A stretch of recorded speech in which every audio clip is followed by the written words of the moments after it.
Hello there. I'll be doing a review today on the JetBeam BC-40 purchased from DinoDirect. And this is the light sitting here in front of you. And it's a fairly small light for a 218-650. Just size it up compared to the typical Mag 2C. As you can see, it's just a little bit shorter in length, but of course the body is a little bit narrower because it does take the 18-650s, and the head is a little bit smaller. As far as design, the machining is very nicely. The tail cap's got some knurling here, and the body has some nice symmetrical grooving. It's not too deep, but it does give some grip to the light.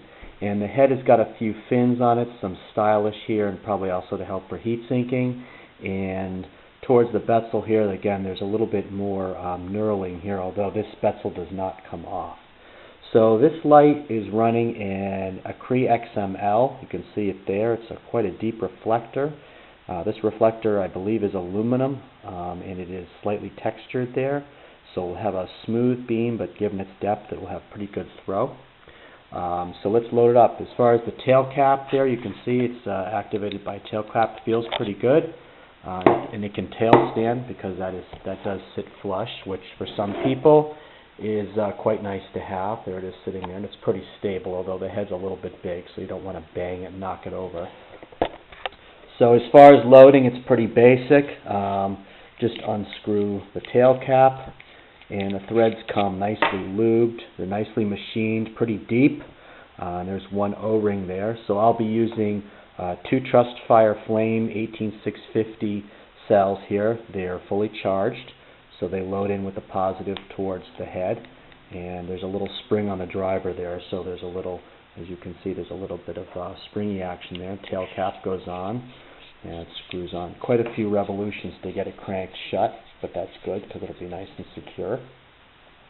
And so to activate it, with the head completely tightened, it's just a click of the tail cap, and as you can see on high, it's got some pretty good throw.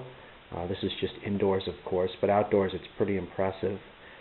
And to get to so this is high mode. It's a 2-stage high, and then to get to low mode is simply loosen the head slightly, and you can see it goes to the low mode. So high again, and then low. And then even on low, there's pretty significant output there. You can see that. And as far as weight-wise, I take the batteries out.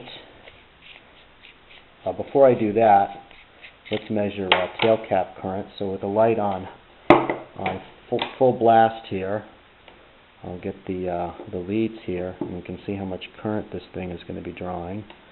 And it's pulling 1.43 amps, which the XML can be driven up to 3 amps, but this is running 218-650, so I'm not really sure how that translates. And on low mode, I'll loosen the head there, and let's see what it's running on low mode here. Get the leads hooked up, and maybe it's still running on high here.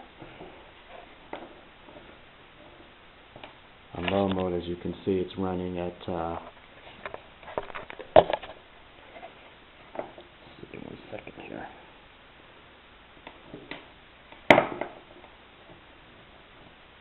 It's running at about 0.2 amps there.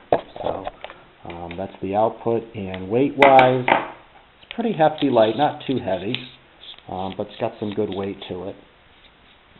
So we'll put it here on the scale, and it weighs 220 grams exactly.